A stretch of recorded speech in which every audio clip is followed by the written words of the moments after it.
Friday here at Iowa Speedway, the day began on a high. Second-generation racer Conor Daly starting number 1 for the first time. Conor Daly says, "I'm gone, let's go!" Green flag, green flag. The same couldn't be said, though, for Simon Pagino, who bemoaned being at the back, but would have the last laugh. Simon Pagino said post-qualifying, "I'll keep my chin up and I will dig my way through. That's the only option I have." And while the race had a familiar look with defending winner Joseph Newgarden out front, it took a turn that nobody expected. There's a crash. Caution, it's Will Power! Something broke. Oh, huge crash. What was that, man?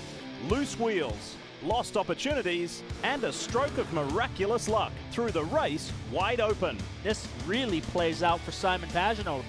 Emerging from the chaos, 2 champions, 2 Indy 500 winners. At the front of the field, dueling for the win. Dixon on the low side, Pagino on the high side. Pagino prevails. Yes, Team Penske's French flyer drove from last to first to win at IndyCar's Bullring, something he'd never done before. Checker flag, baby. Worst to first. Awesome, put it top. And if you like what you saw from last night, we are lucky we get to do it again as we welcome you to NBCSN's live coverage of the Iowa IndyCar 250s. This is the second race in the second doubleheader weekend, and it is the 6th round of the 2020 NTT IndyCar Series. And to put it simply, it has been hot in the heartland. 90 degrees, track temperature just over 100, but look at that heat index. It feels like it's 106. And here we are, geared up, ready to go again at the fastest short track on the planet. Hi folks, Lee Diffie, 2003 IndyCar champion Paul Tracy, and in between PT and myself, 6-time IndyCar race winner James Hinchcliffe. Hinch is here to fill in for Townsend Bell, who you may have just seen has been racing his Lexus sports car at Sebring. James, want to start with you first. What did you make of last night's race? Oh, just absolutely spectacular. Action front to back, and I think it's going to be even better tonight because people have had a chance to work on these race cars, and some cars that maybe weren't that strong last night could be very strong tonight. Keep the ball. Pagino's win. It was incredible. Last to first. It was great. He's had some trouble in qualifying lately, but it hasn't stopped him from coming to the back all the way to the front, and he did it no better than last night. In addition to that victory, Paul, which was incredible, one of the drives of Pagino's career, great relationship with his engineer and the team to call that strategy as well. However, on the flip side, we saw an horrendous crash suffered by Rinus VeeKay and Colton Herta, who went flying over the top of him. Absolutely. Colton Herta was trying to time the restart and get a jump, but it didn't go green, and he ran into the back of Rinus VeeKay, flew over the top of his car. And I know a lot of you old school fans are not fans of this aero screen, but I really believe that that new aero screen saved Rinus VeeKay's life and also some other incidents last night. Look at the damage right here, right next to Rinus VeeKay's where his helmet would be. Without that, it could have been a whole different story. So this thing has paid for itself in spades last night. In addition to that, Will Power, and you may have noticed on that highlight where the wheel went flying over Will Power's number 12 Verizon Chevrolet. Power said afterwards, "Thank goodness IndyCar has implemented this aero screen." So it's been put to the test on multiple occasions last night. Let's hope we don't see that again tonight, but at least we know it is serving its purpose. It is doing its job. We're gearing up. Quick break, and then we're going to go racing for 250 laps. It's the 5th race in 15 days. The workload has been heavy. NBCSN's coverage of IndyCar is brought to you by Liberty Mutual Insurance. Only pay for what you need. And by Hy-Vee, proud sponsor of Rahal Letterman Lanigan Racing. Hy-Vee, where there's a helpful smile in every aisle. Lots of smiles around here too because fans are back at the NTT IndyCar Series and a really good crowd on hand. Now, Iowa Speedway did limit how many tickets they would sell to be responsible and keep people socially distanced. But it's terrific for the second week in a row to see IndyCar fans at the track and on a nice summer evening. Paul, James, the G-loading on the cars, on the drivers is immense around here. Do they have a chance to take a breath? That's a great question. I mean, it's a 17, 18-second lap, and you're cornering for about 10 of those seconds, and the G-loads are so high, 3.5 to 4.5 Gs, your lungs can't expand at that kind of force. So basically, you're catching a couple breaths here on the front straight, you're making adjustments to the wheel, and then you've got to hold your breath as you go through turn 1 and 2.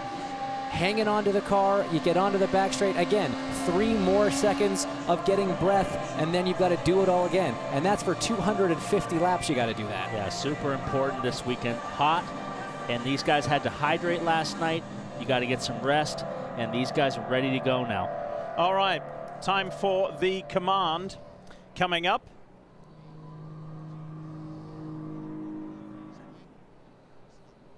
There has been an amazing list of winners here at Iowa Speedway over the years. It is time now for the command from the 2017 winner. Hey everyone, it's me, Hélio Castro Neves. It's great to see everyone ready to go. Unfortunately, I won't be able to be there. I'm racing as well. However, it's an honor for me to deliver the command to start this race. And let's see who is gonna take this one here. I mean, not this one here, but one similar like this one. Yesterday, it was my good buddy, Tony Kanaa, that delivered the command. So good luck, my man. And here we go. Drivers, start your engines.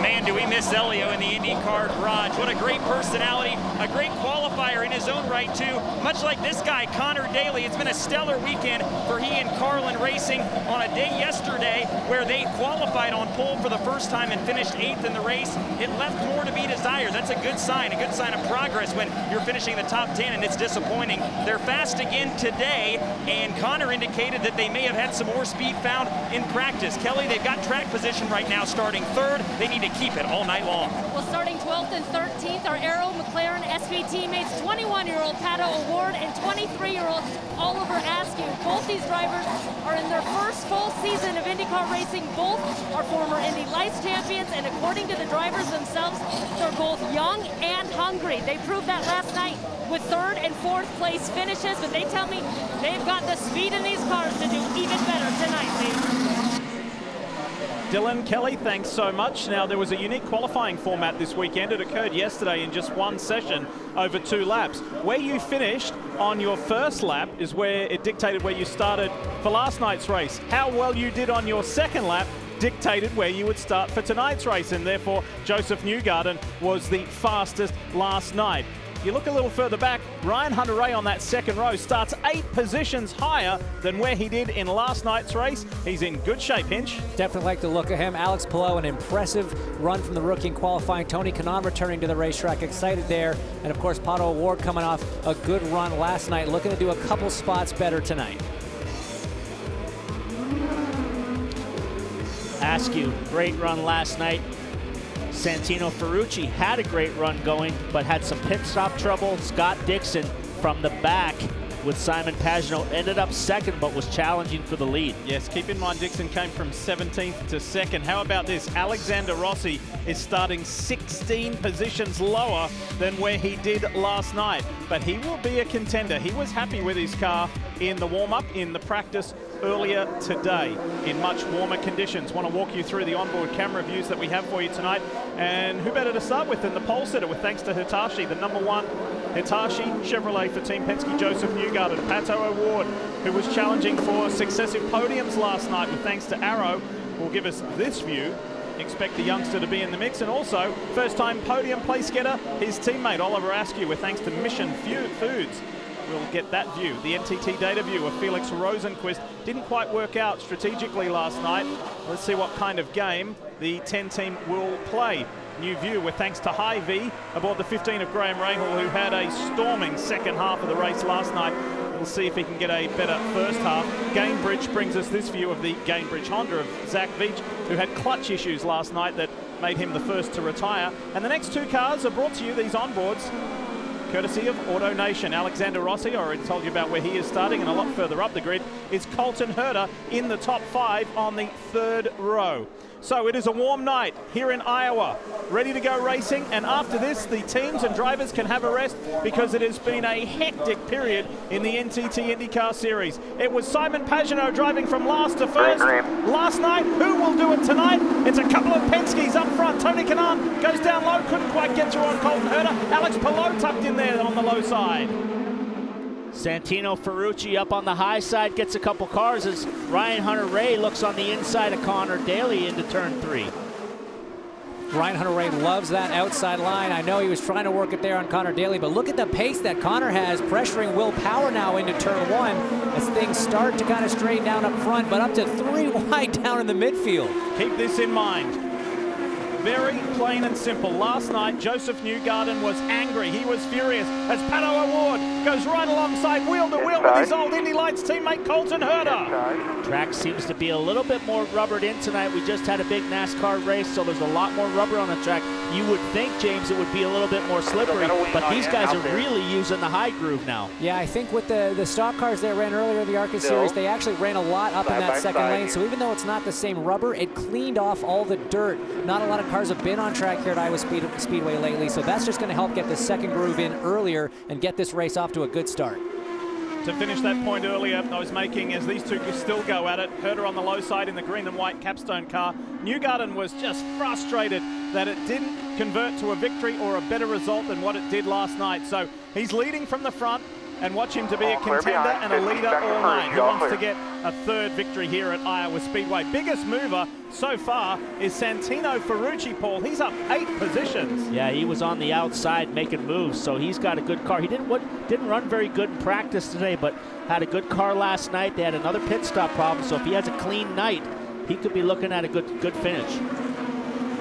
He's one of the guys that's really going to benefit from this second groove coming in early. We saw last year how much Santino Farucci loved running up top, made a lot of bold passes. I had some good races with him myself, and he was very, very confident, very bold on that outside line. And TK behind him, only down 1 spot from the start, but looking already a little better than he did yesterday. I know TK wants to try to finish off his last race here at Iowa strong, was happy with the car after practice. He knows this is a long race. He's just got to settle in here. Alex Palou on the low side in that pink and black Dale, going with Team Go entry right in front of Marcus Erickson there. They almost touched as Dixon got a run on his teammate there, so they almost had contact. Erickson runs it in hard on the outside, but Dixon hanging tough on the inside. We'll see if he can get the run here into turn 3. You got to whistle it in there real quick and keep the throttle down, but Erickson gets the position back. Kind of takes a bit of the air off of Scott Dixon's car by coming down to that yellow line. It's going to put a little understeer in Scott's car. He's got to just look at where Marcus wants to place his car, and he's got to place it somewhere different. If Marcus is going low, he's got to try to think about going high, getting that clean air on the front wing, and then get a good run off the corner to set up the pass. Tony Kanaan just had a look at Santino Farucci dive down to the inside. Not sure if he completed the pass, but he took a hard dive down the inside. But right now, Scott Dixon just kind of pacing himself. This is what he did last night. Let's not forget, he got a lap down a third of the way into the race and still came back to finish second. So he's just feeling things out right now. Up in the top 5, it has been a really promising start. As you see the Speedway running order on the left of your screen, Jack Harvey for Meyer Shank Racing is tucked in behind Ryan Hunter-Reay and continues to build his confidence in that AutoNation Sirius XM car. So positive start from the British driver. You know, we talked about Santino Farucci being up 8 spots. The guy kind of second in line here, Alex Palou. We talked about a good qualifying from the rookie. He is actually down 5 spots. He's had not a great start, kind of got swallowed up into chaos on the start there.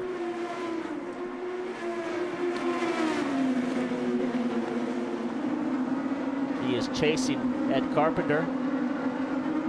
Here we look at Graham Rahal's car. Different livery tonight, so they changed the livery up since last night. So he had a much better practice today than he did yesterday. So he's starting to look on the high side as we see the Tresiba car there in front of AJ Foyt's looking already, James, a little bit loose, a little wiggly in the back. Yeah, it can happen quickly here. The tires can fall off quick. And as bad as qualifying in the initial stint of last night's race was for Graham Rahal, he said it got much, much better, and he said their actual average lap time was really within the top 5 of competitors, so they just fell behind early, but then really maintained from there. And as you said, felt even better about the car, although he acknowledges probably everyone does today, knowing what they did and learning. But he expects better things. He said he definitely expects to be more competitive today than they were last night. So, scooting further up the running order, how about the driver of the Gallagher Chevrolet for Carlin? This is Conor Daly, yesterday's pole sitter, and he's doing a phenomenal job in third place at the moment. Now think about this. He gave the team its first ever pole position, and the team owner, the team principal, isn't even here. Trevor Carlin, because of COVID-19 travel restrictions, Trevor is stuck in England and Europe.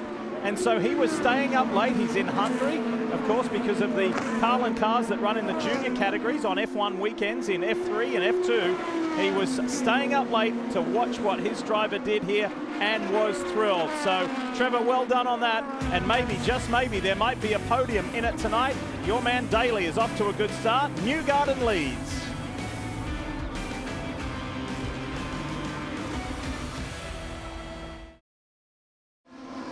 25 laps complete here at Iowa, and this young American right here, Santino Farucci, the biggest mover of the race, already up 8 spots after starting deep in the field. You guys talked about his race last night. He was struggling with the performance and the handling of his race car, and they didn't find out till after the race why. Look at this front wing he was dealing with.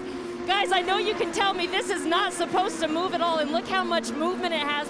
But on pit stops, it settled into place, and so the team didn't realize that it was broken.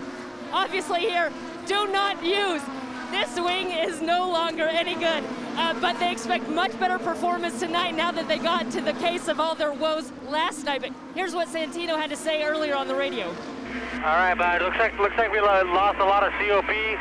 We'll fix it at the stop. Just stay in front of your understeer with your tools.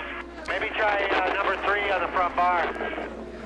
I talked to Jimmy last night. He called me at about 12:30, and he said he was pretty impressed, guys, with Santino. He had contact in the first corner of the first lap, and just the car was really handling kind of all over the place, and Jimmy was just coaching him through and said, hey, everybody's got the same thing. You just got to hang on to it. But with a wing like that, that certainly wasn't easy. So what they were saying on the radio to Santino is his engineer was saying we've lost some COP, that center of pressure, and essentially that's how much of the aero balance is on the front wing. Less center of pressure means less pressure on the front wing, more understeer. So he's saying adjust your other tools. In the cars, you have roll bars in the front and rear. You have the weight jacker. All of those things can adjust the handling of these race cars. So Santino right now is having to dial a little bit of front grip in with the mechanical tools until they can get into the pit stop, add a little bit of front wing, and try to get that center of pressure back. We're going to put some wing in it. You think one turn? These two guys have been fighting each other for a long time. They raced each other in Indy Lights. Pato O'Ward, Colton Herta, they are still going at it right here. So Pato O'Ward has been working over the back of Colton's car for about 20 laps now, trying to find a way around. Pato's getting great runs off the corner. He's rolling a little bit more into 3 and 4. You can see him all the way down to 3rd gear. It's almost like driving it like a road course. Up 3 gears, down 3 gears. But again, you're trying to find that clear air. See how his car is a car width higher than Colton's in the middle part of the corner. That gave him the grip he needed to get the good run off. Little bit of a defense move from Colton. He's going to try to hold the outside now. He's going to have a little bit more momentum if he can hold it, but he can't. Pato clears him. Outside. That was for clear. 6th. Clear. Nice move from the Arrow McLaren SP driver, Pato O'Ward. There was a late hiccup on his final stop last night, but there was a point in time, and prior to the yellow too, where Oliver Askew and Pato O'Ward felt like they could have both been on the podium last night. Here's the Verizon Chevy of Will Power, who runs 2nd. He's 1.2 seconds behind teammate Joseph Newgarden. It was a rough night last night when things were actually looking pretty good for him to recover from a troublesome second race at Road America last week. This was last night. Left front was not attached properly. It went off. He went into the wall. The wheel leapfrogged over his aero screen. Look how close this was. Ooh. Yeah, not a good night for the points for him. He had a bad race at Elkhart Lake Road America last week, and then last night had that happen. No fault of his own, but right now he's just sitting, riding about 1.5 seconds behind his teammate.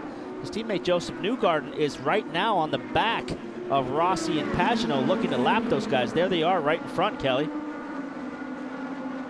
Power 1.3 seconds behind his teammate. They had to change the engine, gearbox, and suspension from that damage last night. When I asked him to assess the early part of this season, he said we've had a lot of potential and nothing to show for it. As you said, last night was just another example of that. Willpower was incredibly frustrated. Oh, Colton Herta's in trouble, big trouble. Got up into the grey, went right up near the wall.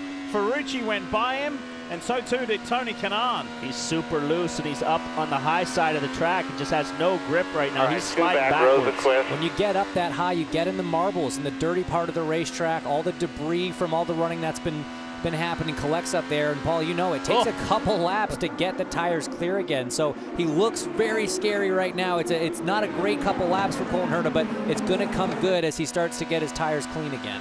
Super loose right now. He's got a whole line of cars behind him, everybody looking to try to find a way by. He's driving it into the corner pretty hard, so he might want to try and back that corner up, slow down the entry, and just get it turned and off the corner. And when that happened, Tony Kanaan managed to slip by as well, which moves Tony Kanaan back up into 8th place where he started, as Marcus Erickson now around the outside of Alex Palou in the pink car. Here comes Ed Carpenter as well. Carpenter is in the mix looking for an improved night on last night. He's there in that US Air Force Chevrolet right behind the blue and black Honda of Felix Rosenquist. So they're all ganging up on Herta, 10th, 11th, 12th, 13th, all looking to improve their positions about halfway, maybe 2/3 the way through this first stint. So it's Joseph Newgarden, who has led every lap, all 41 thus far, and is in good shape where he likes to be. And Santino Farucci is the biggest driver on the move, up 9.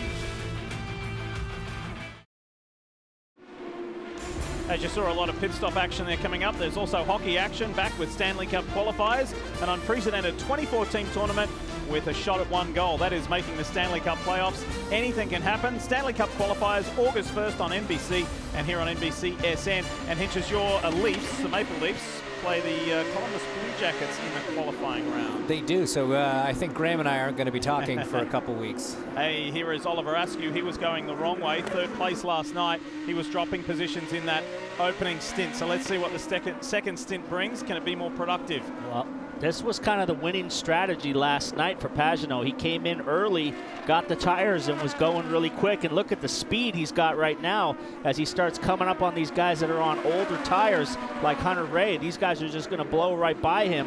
So, Kelly, this is the early strategy that won the race last night. Outside. Clear.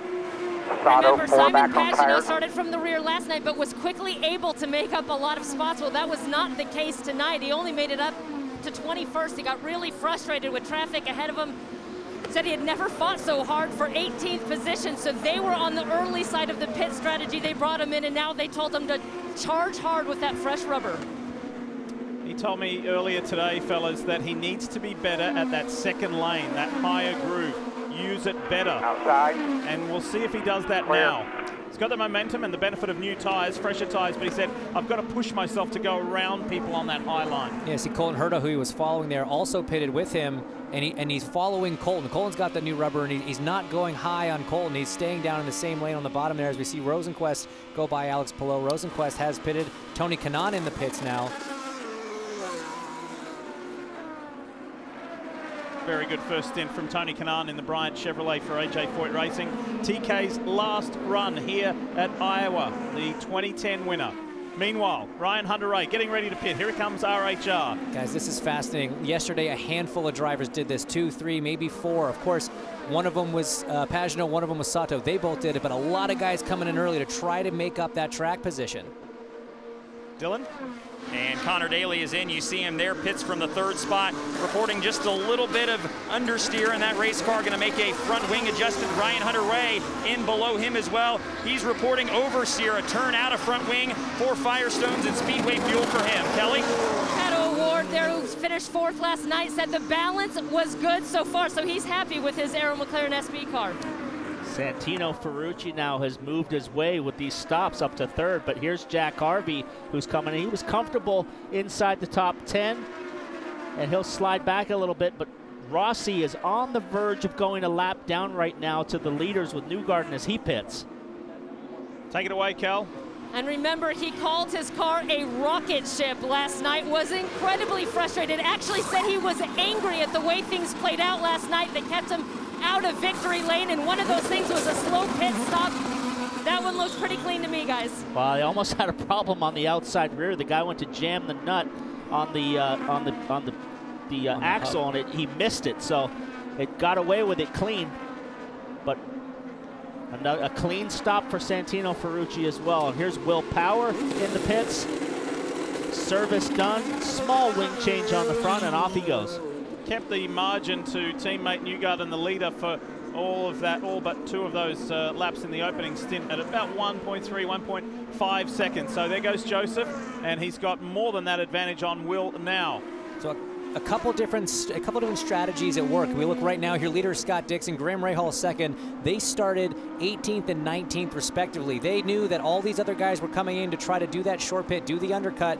You got to do something different than the people in front of you if you want to pass them. So Dixon, Rahal, Peloto, the 3 running in the top 3 have not pitted. They're going to try to take this stint probably as long as they can. If they get a yellow right now, everybody that's pitted is going to be stuck below Pato O'Ward in 6th. Conor Daly's in 7th. He is a lap down to the leaders. So the guys running up front, they are really hoping for a yellow right now. Well, and a yellow can happen really easy when you get so much speed differentiation between the guys that are going fast on new tires and the guys that are hanging on old tires. But Dixon has come in, Kelly. Remember, his pit stall is all the way at the end towards pit out of pit road. Last night they had taken too much wing out of the car before the race started. It took him a while to get the balance good. Sounds like he had asked for a balance adjustment. Again here today, you saw the little turn there on the front wing for Scott Dixon. 1 turn of front wing, so not a big change. Pretty happy with his cars right now. Rahal now has cycled to the front. Newgarden now has moved back up into 2nd position. Here's 1.3 seconds, but Rahal peels off to get his first stop. Oh, almost loses it coming in the pits. Graham Rahal and Alex Palou were the final 2 cars to pit. Palou pits on lap 63. Here is Graham. It's about to click over, 62 rather, to click over to lap 63. Graham hits his marks. You can saw that little bit of an issue, a little bit of oversteer coming down to the speed limit there in pit lane. It's so easy to get the car a little loose. But a clean stop there. Look at the speed of Dixon now that he's got the tires. Don't forget that Santino and Sato just pitted for tires maybe 10 laps ago, and the speed on new tires is just incredible. So Joseph Newgarden keeps the lead of this race, and it's 1.8 seconds from the Hitachi Chevrolet back to his teammate Will Power, but the man on the move is Pato O'Ward, who is really putting the pressure on Will Power for that 2nd spot. So Team Penske and Arrow McLaren SP. Here's Dixon and Santino Farucci on Dixon's outlap, getting up to speed. Sato in the mix there as well, and Scott says, see you boys, I'm off. Yeah, he was able to use the slower car of Sato as a bit of a pick. He boxed in Farucci, so he had no momentum to carry and was able to keep that position. I'll tell you who really made out on those pit stop exchanges. The early stop by Pagino has gone from 22nd now up to 8th. Here we go. Look at this. Pato O'Ward right around the outside of Will Power. The number 5 crew have done a great job in the pits all year. They've been great in the pits for years, and that is an incredible sequence for them. And for him to just drive around Will Power like that, it shows that this car is absolutely on rails. He said he had a great car last night. Felt that he could have won the race if the yellow had have fallen at a slightly different time. Will Power gets bottled up with Graham Rahal and his teammate Sato right there. But Pato O'Ward might have a shot at winning this race tonight because he felt like he could have won it last night. 1, mix 4, please. Same thing we sort of saw with Scott Dixon and Santino Farucci with Takuma Sato playing the pick there, but this time it was Conor Daly and Graham Rahal. Graham Rahal now all over the back of Will Power, not for position. Graham is still a lap down because of how the pit sequence came out. Running real high. Power was up the track, and Graham's even higher. That's a tricky spot to be in right there. The good thing for Graham pitting last is it means he's got the newest tires, and when you've got new tires at Iowa compared to guys on old tires, it feels like when you get the star in Mario Kart. You could just sort of drive around guys. It's a great feeling for about 10 laps, and then it all starts going sideways. Tell you who's made up good progress on that last pit stop cycle. As you see the Firestone telemetry, while Ryan Hunter-Reay dropped back a couple of positions. Chip Ganassi Racing's Marcus Erickson in the Husky Chocolates Honda has made his way up into the top 5 legitimately. So nice work from Erickson as we ride with last night's podium man, Oliver Askew. Both Askew and Pato Award got a nice pat on the back from McLaren Racing boss Zach Brown, who of course is at the Hungarian Grand Prix this weekend. Zach saw what his 2 young Chargers did and sent them a nice message overnight. And this guy continues to impress in his 2nd year in IndyCar racing. Marcus Erickson has scored 4 consecutive top 10s and just feels more comfortable, more at home in the NTT IndyCar Series and running in the top 5 behind Newgarden, Award, Power and Conor Daly as the sun starts to set here in Iowa.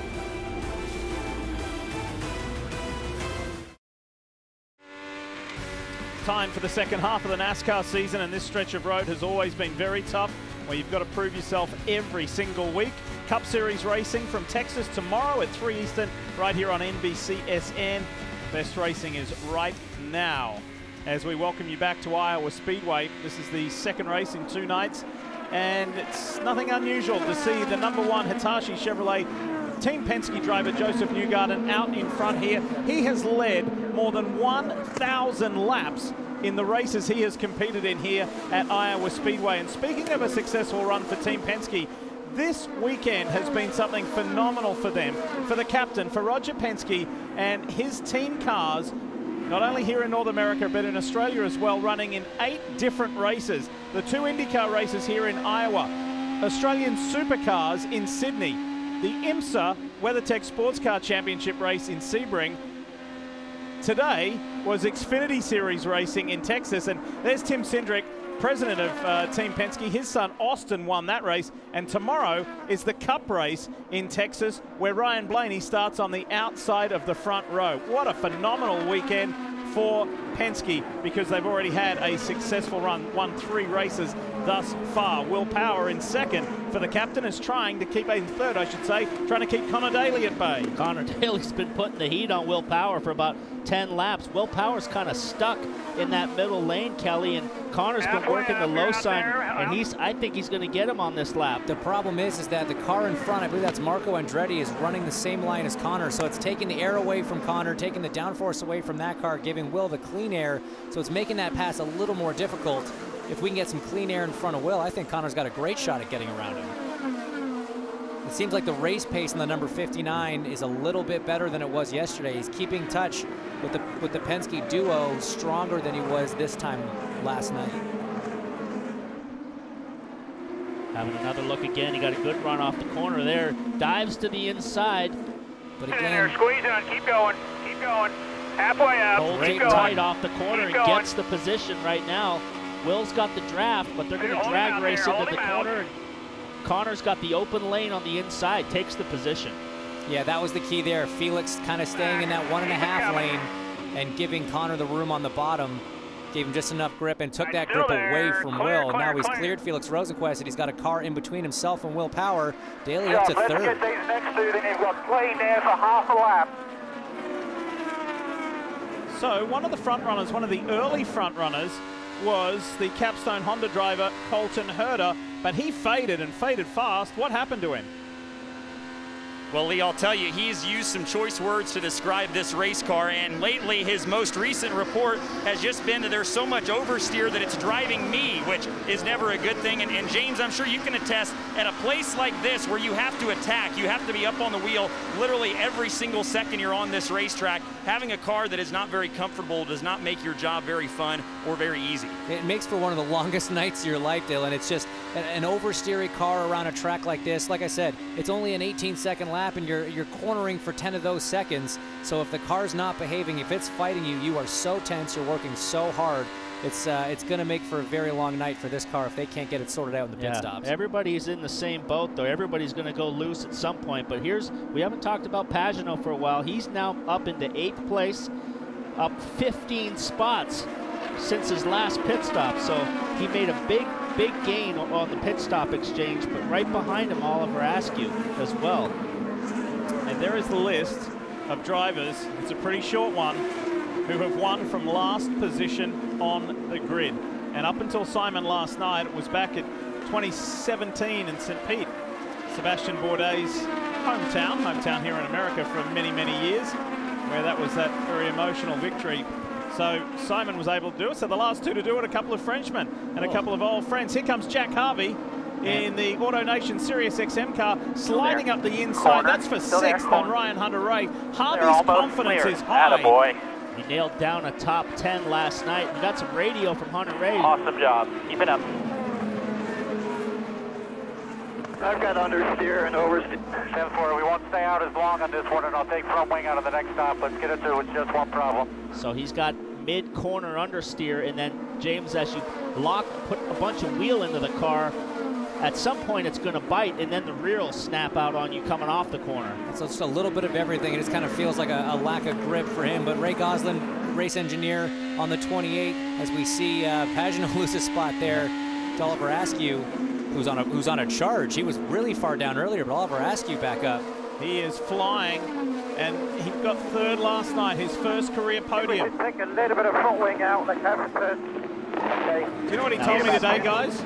Askew told me today that he was begging the team to tell him where he was running in the final stint of the race. They said, forget about it, just keep driving. They didn't want to tell him that he was fighting for a podium in case he kind of got a little bit too enthusiastic or a little bit too emotional, and he was thrilled. He said last night, his first short track race in an IndyCar, he said, was perhaps the most fun race he's had in his young life. Big run off the corner there. He takes Hunter-Reay down the straightaway, out drives him into the corner, but I just heard some radio on Pagino. He wants a little bit less front wing, so his car now has gone loose. Look at the gap that Oliver Askew has already put on Simon Pagino. He passed him a lap and a half ago. It's a three-time Iowa race winner he just drove around, and he really didn't do too much in that first stint. He kind of fell back a few spots as we see Hunter-Reay coming in.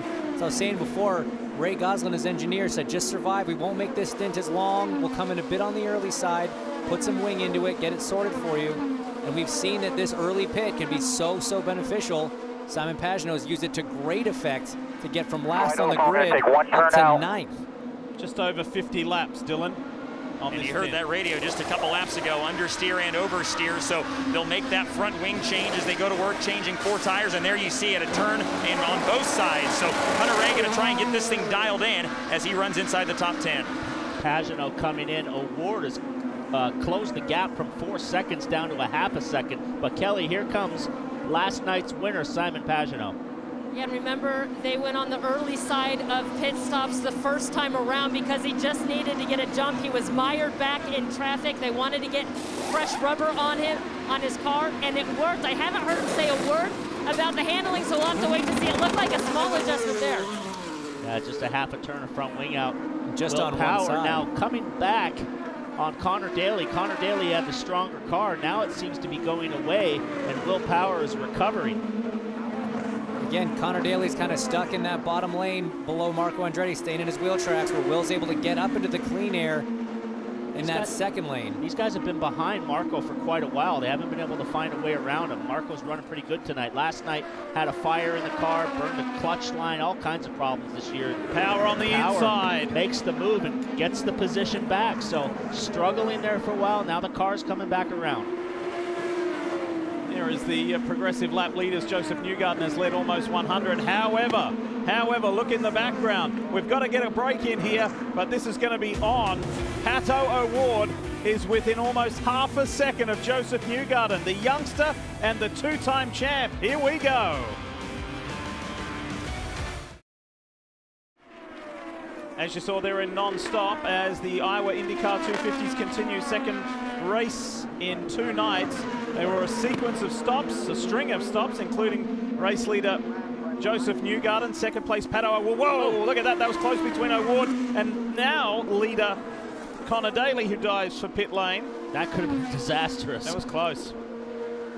He knew that O'Ward was approaching fast, but maybe not that fast, Dylan.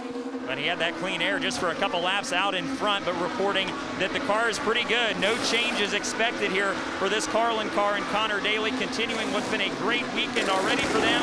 4 tires just waiting on the fuel, and there goes Daly. A little bit late on that outside front. The tire changer had to throw the gun over the front of the car, so A little bit of issues there, but got away clean. Rahal now is the leader. Newgarden is 4 seconds back. Award is right there as well still.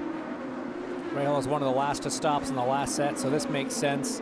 It's going to be interesting to see how these cycle out. The gap between Award and Newgarden was only about 0.8 of a second before that round of stops. The wall. Oh, no. That looked like Ed Carpenter brushed the wall. It is. And it is. He got up high in the gray. There was a whole bunch of cars in front of him. Rahal was up high, and he was up above him and just lost the air, and it slid into the wall.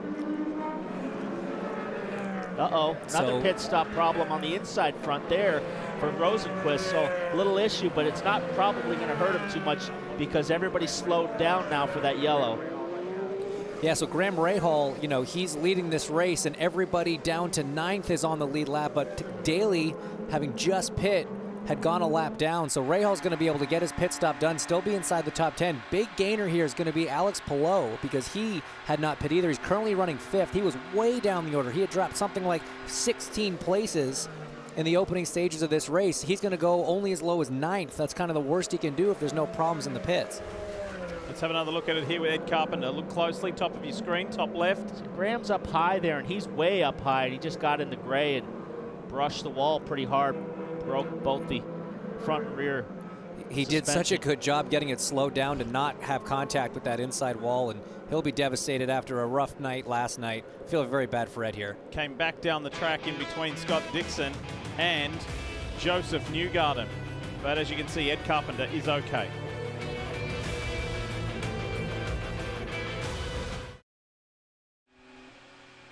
NBCSN's coverage of IndyCar is brought to you by Progressive.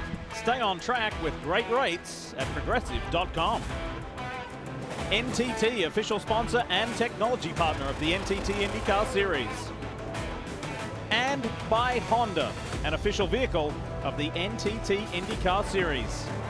Welcome back. We're under caution for the crash suffered by Ed Carpenter, but there is a throng of stops happening right now. Simon Pagino and his 22 Team Penske organization, they keep him in the mix again, running a different strategy. Started last, finished first last night. Started last again this evening and is in the mix again.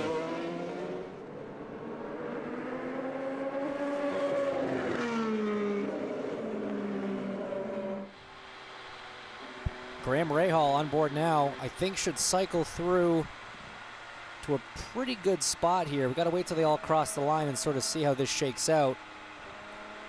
But he was running 14th before this yellow came out, and because he was leading and had stayed out, he's going to be able to jump a lot of cars here. It's currently showing him in 4th place, so that's a great gain for the Rahal, Letterman, Lanigan Racing guys. I like Pagino's strategy as well. We'll see when they cross the line, but he's on the same program as he was last night. But let's take a look here at Ed Carpenter again. Gets up a little bit high above Graham Rahal, just gets too high, and the front end takes off, and he's just a passenger from there. Really not much you can do except try to slow down, and he bangs the wall. He bends both front and rear suspension. You know, he was already up in that second lane, and he had 2 cars in front of him, just taking more of that air away from him, and it just, like you say, Paul, he was kind of just along for the ride after that. Just a really tough break for Ed. I know he was hoping for a bit of a smoother night after last night. So too is this guy looking for a smoother night after last night, but the car has not been compliant for Colton Herta. He has had his hands full. Wheel nut on the inside. Both rear tire changers have issues. It's like going from bad to worse. It has been a long slog for the team, the crew, and they'll be looking forward to a weekend off next weekend, that's for sure, because it has been a heavy, heavy workload.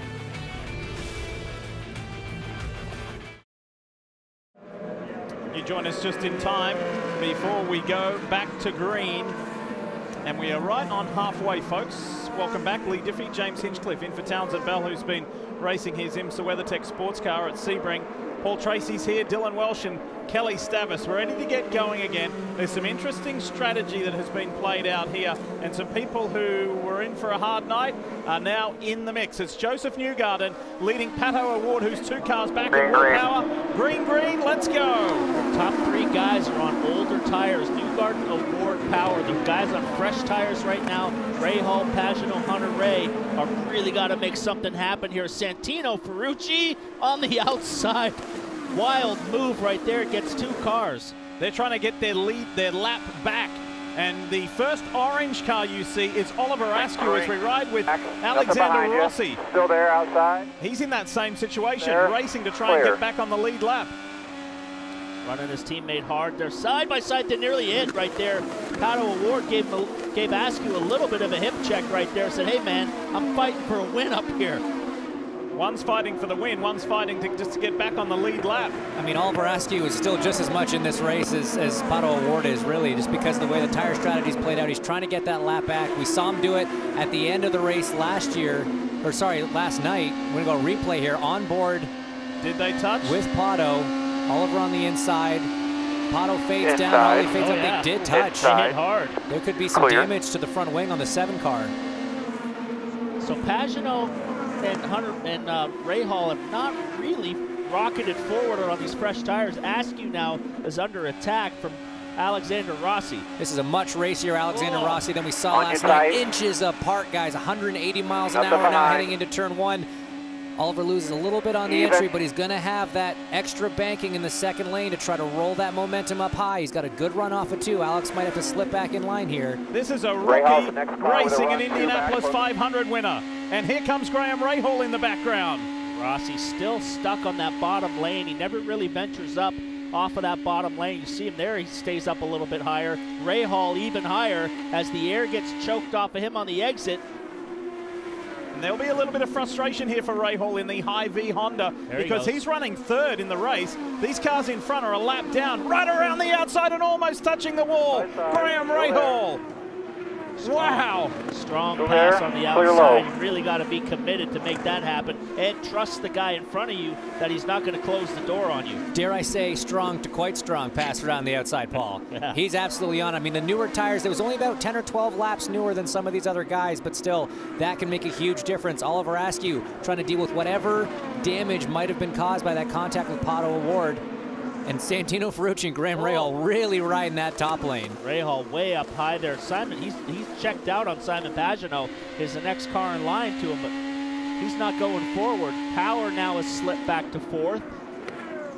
Guy Simon Pagino is in P5. Graham Rahal clears Oliver Askew, a lapped car. So again, the order is Newgarden, O'Ward, Rahal, Power, Simon Pagino, but there's a bunch of lapped cars, and Rossi comes back on O'Ward again. Here is legit first and legitimate second. Joseph Newgarden, who has led 116 laps, leads the Arrow McLaren SP driver Pato O'Ward, who is just driving with such passion and determination to get his first win that he was denied a week ago in Road America. Closed the gap big time. It was just a couple laps ago. He just made contact with his teammate, and now he's closed the gap down to a half a second. He's right there. As the saying goes, catching is one thing, Paul. Passing is another. They're going to be coming into the lap traffic in probably about 5 or 10 laps here. Colton Herta, the last car on track. He's the next car in line in front of Joseph Newgarden. And once they get into the traffic, that's when we're really going to see who's got the stronger race car. I believe Pato O'Ward's got a better long-run car. Joseph's car seems to take off in the beginning, but then seems to come back to Pato O'Ward. So we'll see in a few more laps here as the tires wear if Pato's got a stronger car on the longer run. He's doing a good job running that second lane, even though Joseph's a good distance in front of him. Settle in with him. Gray 1. He's kind of staying up in lane 2, in 3 and 4 at least. He's down in lane 1 and 1 and 2. But anytime you can stay in that second lane, it's going to help keep that right front tire from burning out too early and make you stronger later in the stint. Kelly. And Pato O'Ward had been dealing with a little bit of understeer, at least to start this race. And the team is saying just what you are, PT. They have told him that his car is better than Joseph Newgarden over the long stints. And they have told him to hunt him down, but have also told him his car is just going to get more and more competitive as these tires continue to age. Well, as they get up on the traffic, the lap traffic that they're going to encounter just there at the end of the straightaway, if he can keep the pressure on Newgarden, keep him really trying to hold on to the lead, wear his tires out quicker, and then he'll have the lead. Team Penske versus Arrow McLaren SP. This was the team known as Schmidt-Peterson Motorsports. And of course, Arrow Electronics now has been a long-time sponsor. McLaren came on board as a partner. First time McLaren's been involved permanently in IndyCar since the late 1970s. And Arrow has been determined to get victory and get this team up the front. They've got two young drivers who have done a stellar job so far this year. And maybe, just maybe, they might be in the winner's circle at the end of the 250th lap tonight.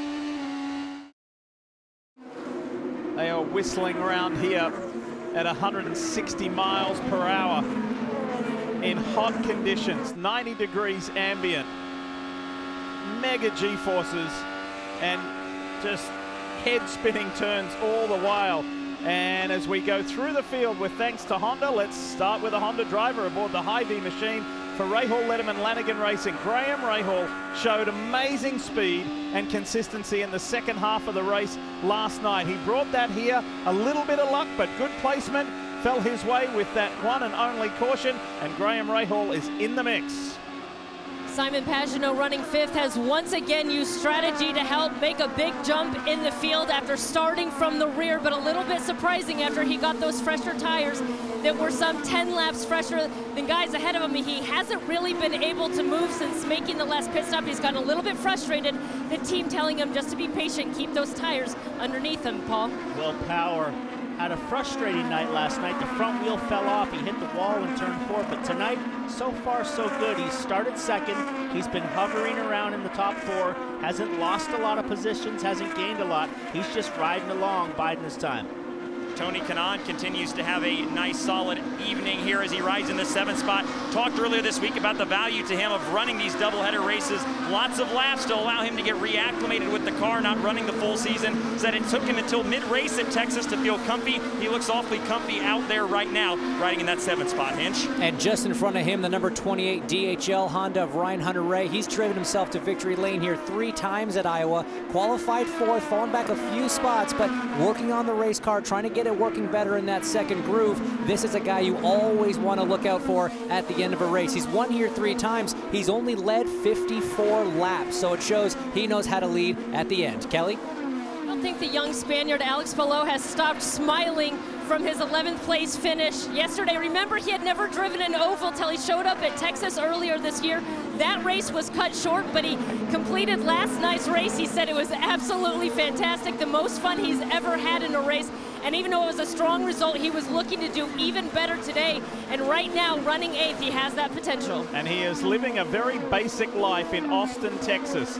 Of course, coronavirus has everybody on edge, and he is very cautious about that. He said, I go to the grocery store, I train, I sleep, and then I come to the racetrack. That's about it. I'm being super careful and being super fast out in front. Joseph Newgarden. Ready to go racing. This is a 13-lap shootout. Here comes Pagino to the outside. Rossi makes it stick. 2 laps to go. Simon Pagino takes the lead into the home stretch. Simon Pagino wins. He's made an Indy 500. Pretty happening. Guys, we just won the Indy 500. Here we are, Victoria Lane, man. We did it. Yeah.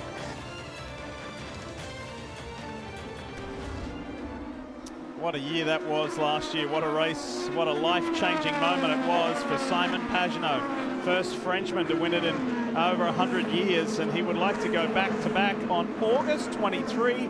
You'll see it right here on NBC Sports, your home of the Indy 500. And it was terrific to be back at the Brickyard a few weeks ago for the Grand Prix of Indianapolis. And what a wonderful job Roger Penske and Penske Entertainment, Penske Corporation have done in just giving the Speedway a little refresh. Here comes Pato O'Ward. He's chased back down Newgarden. Newgarden can't get by this lap traffic, and the tires are getting wore out, and Pato's car is coming into it right now. He's going to make a move here if he can just square this up. Gets a little loose there off the corner. You could hear how much he was feathering the throttle down in 3 and 4. Joseph Newgarden's all the way down to the bottom, so Pato runs that second lane, but in 1 and 2, he hung it out in lane 2 and took the preferred lane of Pato O'Ward. I don't know if that's where his car wants to run or if he was playing defense a bit there. So let's listen to what Pato O'Ward is saying right now on the radio. How's the balance? Starting to get a bit of understeer, so working on the tools. Copy that, sounds good. Well, if he's got just understeer and it's not loose, he's in good shape, because I believe right now that Newgarden just can't get by this traffic because he's a little too loose. Hinch, why don't you explain to the folks at home, PT never raced here, explain to the folks at home how difficult it is, and as silly as this sounds, how difficult it is just to talk for that brief period of time. It's very difficult. You're subjected to such a high amount of G-forces in these corners. The steering wheel is incredibly heavy. Your heart rate's up. Like I said at the start of the show, you've got to hold your breath through the corners, so you're catching your breath on the straightaways, and that's the only time you can actually get on the radio to talk. So you're trying to relax your hands, trying to relax your body, you're keying up on the microphone, trying to catch your breath, and still trying to get some information to your team at the same time. Pato O'Ward has to clear his old Indy Lights teammate from Andretti Autosport here, Colton Herter. Otherwise, Joseph Newgarden is going to disappear into the distance. He's already 1.3 seconds away. He's opened it up a little bit now. O'Ward is stuck behind Colton Herta, who's a lap down. So I spoke to Robbie Wickens this morning about the great job that both of the drivers did, and he said one of the things that they could do better tonight is work on the tools. So when you heard Pato O'Ward on the radio there saying, I'm trying to stay on top of the understeer with my tools, that's definitely been some coaching from Robbie, from the team. Hey, look, you've got a lot of adjustability here. Let's try to work on that car and keep the understeer at bay. And the reason why Hinch said that he was talking to Robert Wickens has a role with Arrow McLaren SP as a driver mentor, driver coach, and there is Robbie. And it's been great. He has been a wonderful influence on these two young drivers for them to draw from his global motorsports experience. Big smile under that mask, but the gap now has opened back up to 1.5 seconds. You can see just up the road there, but there's more traffic for Joseph Newgarden, so Pato O'Ward should be able to close this gap down fairly quick because he's got clean air. All clear behind, 15 back to Oliver, all clear. That's what I was saying before, PT. It's all about traffic here at Iowa, how quickly and how efficiently you can get around these lap cars. You saw Pato was able to drive right up to the back of Joseph Newgarden, but once he cleared the lap car of Colton Herta, he just pulled it out, 1.5 seconds again. So this is going to be the ebb and flow of this lead until the next round of pit stops. Right on weight.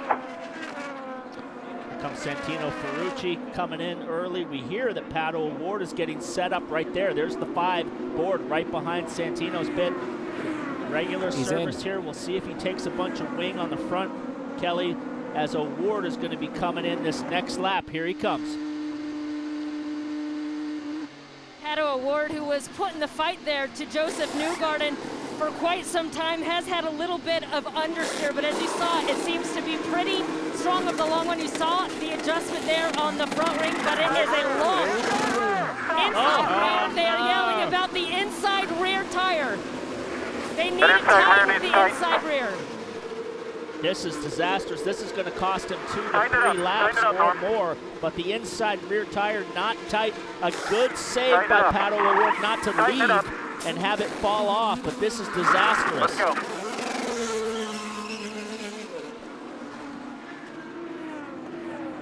What a shame. What a shame. Yeah, there are a few worse feelings as we look at Taylor Kyle, the team manager for Pato O'Ward. There are a few worse feelings as a driver sitting there on a good run like that, to have a problem like that in pit lane, but it does happen. And guys, this is not the end of the race for him yet. I mean, all he needs is the right yellow to get back on the lead lap. The car's obviously quick. He's got to just keep his head down here. Scott Dixon now is into the pits. The number 9 crew going to work. Slight adjustment there on the front wing, just a half turn each side, and he's off clean. Pretty tough to come back now. He's 2 laps down. We're already at 175 out of 250. This race goes by fast as the leader, Graham Rahal, comes down pit road for service. Good move by Joseph Newgarden to come in and cover while the 5 car was having those problems. Slid way long on that. He slid through the box there, about a foot long there. He's out a little bit far, so still a quick stop at 7.3 seconds. Very quick stop. Now at this stage of the race, it is possible to get to the end. We saw stints going in excess of 80 laps. There's 74 to go. However, the pit stop distances, rather the stints, have been shorter, considerably shorter, has been the theme of the night tonight. So we will see. There goes Pato Award around the outside, driving with a little extra frustration as well. Now to the inside of Felix Rosenquist. Like I said, those new tires, it feels like you get the star in Mario Kart. You can just put the car anywhere you want and drive around these cars that have been out there for 60, 70 laps. Calling in Hunter Ray, it sounded like, so he's going to come off. But look at the speed that Pato Award's got on these fresh tires versus the guys that are on used tires. He has to put the brakes on there, got a little bit of a traffic jam from Peloto coming off the corner. It's Alexander Rossi. See, that's a tough situation because Alex's spotter it's hard to gauge how quickly that closing rate is really coming up on his driver, so he probably wasn't able to tell Alex that Pato was coming with such a head of steam. Dylan. And Ryan Hunter-Reay in. He was being asked if he wanted some front wings, said the car is not very good right now. He opted not. They're going to try to stick it out. Kelly? Alex Palou had a bad push on that car, so they're making a tire pressure adjustment and front wing adjustment. In fact, the team asked him to do 2 extra laps, and at one point he said, guys, I cannot. They said, just hang on to it. But he was really struggling at the end of that stint. So at the top of the order on pit stop rotation. No, problem. Ray. Left front tire. He crashed. Same thing as last night. Did he do the same thing? Coming out of the pits. Can you make it back to the pits? Can you drive it back? Yellow's out. Can you drive it back to us?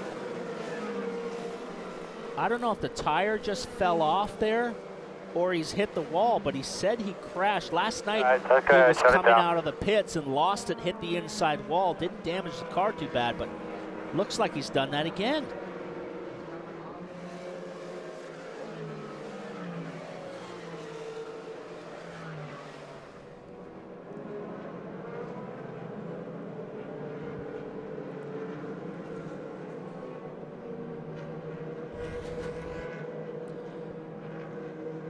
Did the exact same thing as last night. You can see the mark on the wall behind you where he hit yesterday. That is unbelievable. Here's a replay from last night following his teammate Marco Andretti. Exactly the same, but he got away with it last night. Tonight, it bent the front suspension, so he hit the wall within 20 yards of each other. So it's such an uncharacteristic mistake from a veteran like Ryan Hunter-Reay. We've talked about it, a guy who's won here 3 times before. That's a very, very tough blow for the 28 guys. That's going to be an unhappy driver, Paul. That's going to be an unhappy Michael Andretti as well.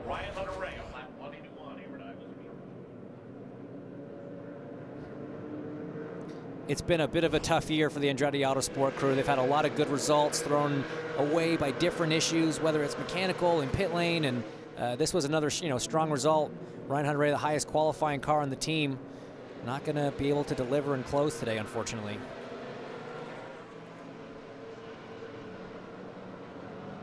Well, this is going to change a lot of things here. There's a lot of guys that made out on that. Daly is now up to the top 5. Rossi's 4th, so that top 5 for Conor Daly is about to be a top 3 because Oliver Askew and Alexander Rossi tried to stay out there, but they didn't have the lap gap they needed to keep those spots. So these guys are, again, they got hurt on that last round of stops, that last yellow, and it's going to happen again. This is a tough break for these guys, but Newgarden is going to be back to the point here.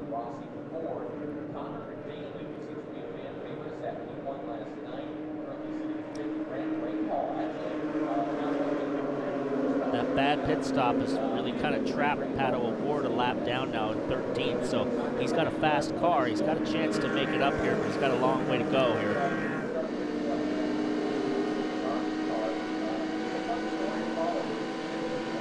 He's currently 13th. Let me know if they sweep the top. Asking, let me know if they sweep the top. He wants to know if IndyCar is setting out the sweepers to clear that second lane, because he very much wants to make some moves on the racetrack, and he's going to look high to do it on this restart. You can see all the marbles out there. Once you get in those, you are a passenger. So this is a good call by IndyCar to send the sweeper out, clean the track up. We had NASCAR out there today, so they've got laid down some rubber. And tonight it's hot, so cleaning this stuff up is going to make it a Saturday night shootout, guys. We're going to have all kinds of lanes open for the rest of the race.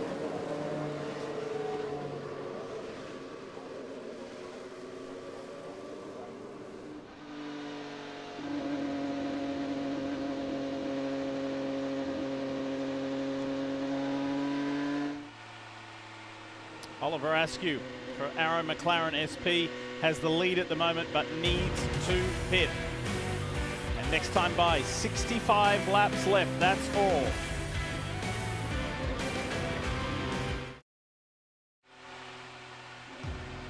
The new streaming service that's free as a bird, it is Peacock. And you can stream now, peacocktv.com. Under caution for the second time here tonight at Iowa Speedway. And everybody just kind of in reset mode, ready to go. There are 62 laps remaining here as the track sweeping has been done. Here is the US Concrete Honda of Marco Andretti. He is currently on the lead lap, but he needs to pit too. He's okay, pits are open, way off Marco. sequence Pits are open. We will pit this lap. Pit this lap. Top 4 10, tires and 12 fuel. cars, and he's being told you've got to pit this time by. So too will race leader on rotation, Oliver Askew. He needs to come in as well, so that will cycle Joseph Newgarden back to the top. And Newgarden has led more than 150 laps in this race. Pit, pit, pit. Pit lane for Staggering his lap lead count at this racetrack. Come on down here, look for Brennan. You're going to have a clear in here. And as you called it, there's Oliver Askew in that orange car coming to pit road. They're going to take a little wing out. The team said, look, you're going to have fresh tires, an awesome race car, and you're an awesome driver, so go out there and get it. You saw the adjustment there on the front wing.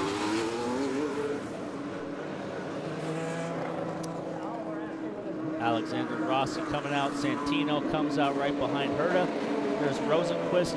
All these guys now on fresh tires to try to make up some ground here. The time is running out quick, though. These 60 laps here are going to go by quick. They click off very quick here. All right, so this most recent yellow has been caused by Ryan Hunter-Reay, the DHL Honda driver. He's with Dylan Welch. Dylan? And Ryan, we heard you say on the radio you shifted into second gear and then things went awry. What did you feel in the seat? Yeah, absolutely down to me. I mean, that's got to be better than that. I mean, I was looking to make up a lot of track time on that outlap, and I short shifted out of second gear, knowing first gear was my problem last night. Got on it in second, and it just came around. Almost caught it, almost doesn't count. It sucks. The guys on the 28 team don't deserve that, and certainly we had a rough night. I mean, we were hanging on, but we were at least P6, P7. You know, really looking forward to getting the ball rolling here for the season. I mean, it's been one thing or another, and obviously this is down to me. So it's unfortunate. You know, DHL and Auto Nation, they all deserve results, and we're working on it. But man, that's just pushing 110%, and asked a little bit too much of it there. Every second is critical. Tough break for Ryan Hunter-Reay. Yeah, it certainly is. And unfortunately, he'll drop further down outside the top 10 as far as the championship point standings after 6 rounds. All right, so Joseph Newgarden, Will Power, Conor Daly. That's exactly the way they started. That's not the way they are on track here, because there are some lap cars in the mix, but Newgarden has a clear track ahead to make the most of it. And he's got Pato Award, who was chasing him down for the lead for real until that pit stop glitch. He's trying to get his lap back. Pato Award a lap down, trying to get that lap back, but these guys are all on pretty fresh tires, so that's going to be hard to pull that off, Paige. Yeah, off turn 2 there, Will Power actually had a big wash-up. Conor Daly got very close, and here he is again in the draft. He's going to look down to the inside. Power's sort of been preferring that second lane. He goes down to the bottom, takes that air away from Conor, trying to make it as difficult as possible for the Carlin car. Conor really pitted just at the right time, right before that yellow happened, so he's in a good position here to get a top 3, maybe even a win. But the best on fuel, as far as the most recent to stop, was the man running fourth in that orange and white Hy-Vee Honda. There it is there, Graham Rahal, who had a sensational second half of the race last night to broach the top 10. He now may have a shot at getting on the podium, maybe a win, as he knocks on the door of third place, Conor Daly.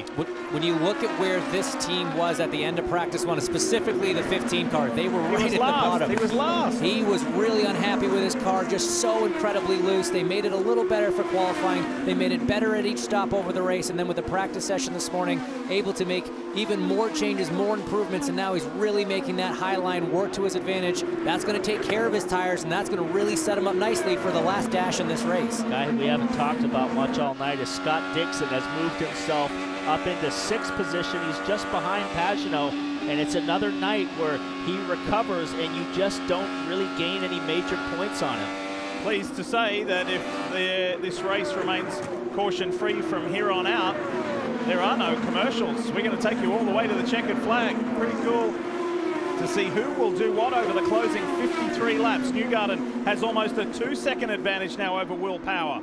A further 1.5 seconds back to these guys. Let's have a listen to some recent Newgarden radio. Here he is. How's Will been in pass? We haven't seen pass anybody in traffic. When you got stuck, you were just kind of there. Yeah, okay, copy. It's good information. They asked how Will's doing. They said Will really hasn't been able to pass anybody in traffic. So right now, Joseph Newgarden just controlling the pace. You want to just take it easy on the tires. He's got a good cushion, a couple lap cars behind him there. No sense in trying to run off from the rest of the field. Will hasn't even been able to close up on the back of Alex Peloto, the first lap car in front of him. Never mind trying to get around him, as we're now looking at Alexander Rossi and Oliver Askew, 2 drivers who really got hurt by that yellow, but they're still actually running inside the top 10. 8th for Askew, 9th for Rossi, trying to claw back a few positions here in his last 50 laps. Tires are so important, Lee, that if we get another late race yellow here, it's going to be interesting to see if anybody at the front takes tires. If you stay out and the guys behind you take tires, you really leave yourself in trouble. Yeah, the speed differential has been amazing. The closing speed and passing speed has been phenomenal. Graham Rahal continues to chip away at the Gallagher Chevrolet, trying to break into the top 3. Let's talk about that 3rd place car, Conor Daly. Kel?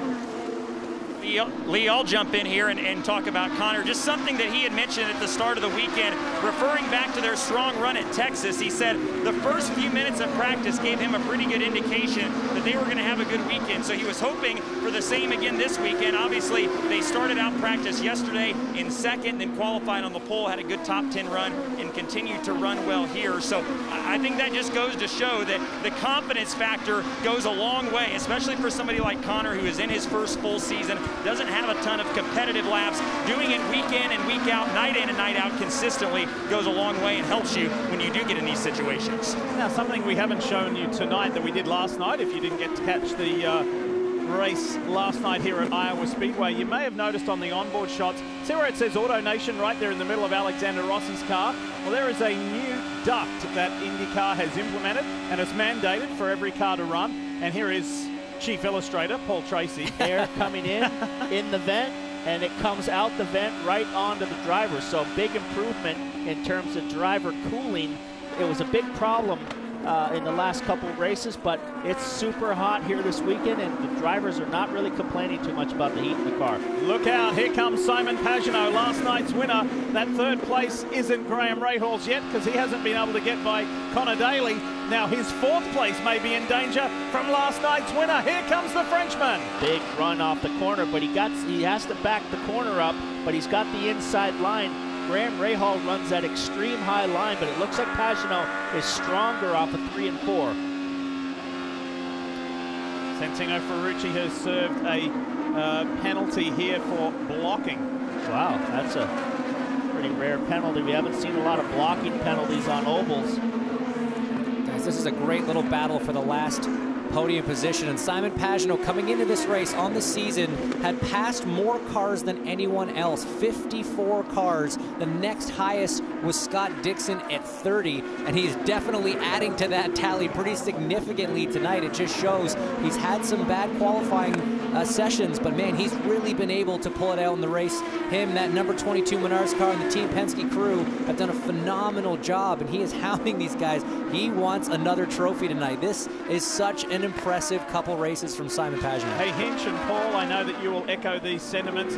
As we see these 3 guys, Simon Pagino, Graham Rahal, and Conor Daly, all 3 of these races will have competed against Catherine Legg, whether it be in open wheel racing or sports cars. We want to send some well wishes Catherine's way. She was testing an LMP2 prototype in preparation for a European Le Mans race at Paul Ricard in France, suffered a horrendous crash and was hospitalized She broke her left ankle. She's injured her right wrist.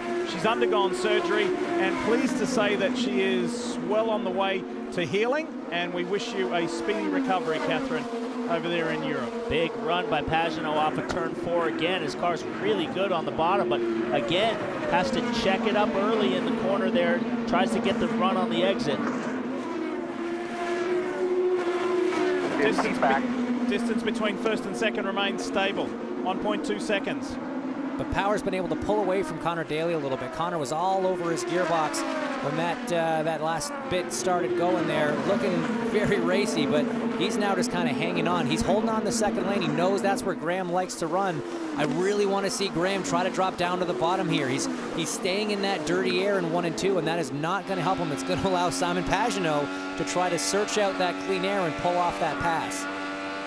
Pagino right now, I feel, is faster than these two guys. He's just got to find a way by as he gets another good run through 1 and 2. He might be able to set this up in 3 and 4 now, because I feel his car is better than Graham's. Well, yeah, if Graham leaves the bottom open here, it's going to give Simon a great run. He's been stronger through 1 and 2 because Graham, again, he's running in the wheel tracks of Conor Daly. He really needs to find some clean air for that front wing. And guys, look a little further back, because knocking on the door, not too far away, is Scott Dixon. Here comes the championship leader. He's within a second of Simon Pagino. And I've heard of him. He's just managing his points gap right now. He knows that he's only going to give up about 2 points right now as we sit. He's the championship leader by 49 points over Simon Pagino. Daly peels it off to the pit lane. So we said that they could have made it that distance. Conor Daly was one of the ones who pitted in the 160s, lap 166. That would be a bit of a stretch. However, we'll see. Maybe the others will, Dylan. Well, yeah, and Lee, that's exactly it. It was going to be a stretch. It was going to be tight, so they opted to just play it safe here. They wanted some new tires as well, and that maybe could be all the difference they need as they get them all folded on, and Conor Daly goes back on the racetrack. That's the thing. Be the first to pit last. However, will the others pit? Those caution laps help tremendously.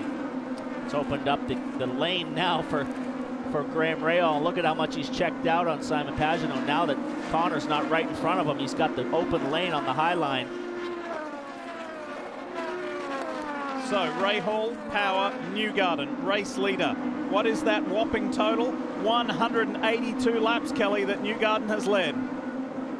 His strategist is Team Penske president Tim Cindric, and Tim is looking to become the second Cindric to celebrate a race win today. That's because his son Austin won the NASCAR Xfinity race in Texas earlier today after Kyle Busch's car was disqualified. That is 3 straight wins for Austin Cindric, and yesterday Tim was telling me what a big deal it is that Austin has notched his first and now 3 straight oval wins. He said it was a big deal to him, and he's certainly one proud papa, but it is a huge weekend all around for Penske Racing. They have got 13 drivers competing in 8 races, not just across the country here, but even across the globe. Yeah, Scott McLaughlin successfully winning in Sydney, the first of 3 races at Sydney Motorsports Park, and it might be another win for Team Penske here tonight. We'll know in just 29 laps time. It might be a 1-2-3, because don't forget, Will Power's in second and Pagino's knocking on the door for a third, so that would be a clean sweep. Well, for me, Will Power needed this, and he's not there yet, but he needs this good result to stabilize things, because it was a ragged race at Road America where he collided with Ryan Hunter-Reay and then hit Graham Rahal, then went off the track by himself. It was an unfortunate night last night, crashing out, and then this is a good stabilizer. He finished on the podium. He finished second last weekend in Road America in the opening race of the weekend, but James, this will be important. This is a settler. It really is, and I mean, Will was an emotional guy. He was very fired up after the Road America weekend, very disappointed with what happened yesterday in the race. Obviously, the wheel coming off, having the contact with the wall while running up front there. He just needed a good result. He couldn't figure out why his luck was so bad. He really does need this one, but Graham Rahal is going to try to take it away from him. Graham's got that high line really working now that he's got some clear road without Conor using that lane, and he's closed the gap big time now, and he's looking at trying to take second position away from Will Power. Yeah, he's definitely getting a little high there, maybe picking up a little bit of dirt on his tires. A little bit of push coming off the corner. He has to pedal it a little bit. Top 11 cars are on the lead lap. The last car on that lead lap is Marco Andretti. Much better night for Marco Andretti, who's been a disaster this year. All kinds of problems. Last night, the car caught fire and lost the clutch. Tonight, a solid run. And this morning in practice, they had the same issue again, so he missed a lot of the warm-up this morning to try to make this 98 car a little bit better. So this is a very good comeback drive for Marco Andretti. Another great drive tonight is Jack Harvey, who's sitting in 6th. Last night, he finished 7th, so this guy has improved tenfold on the oval since Texas. Joseph Newgarden just breezes by Colton Herter. It's been a frustrating night for Colton. He came into this weekend 2nd in the championship standings. He will plummet to 7th. That's where he runs at the moment in the standings, so it's not quite been the weekend that he would have liked.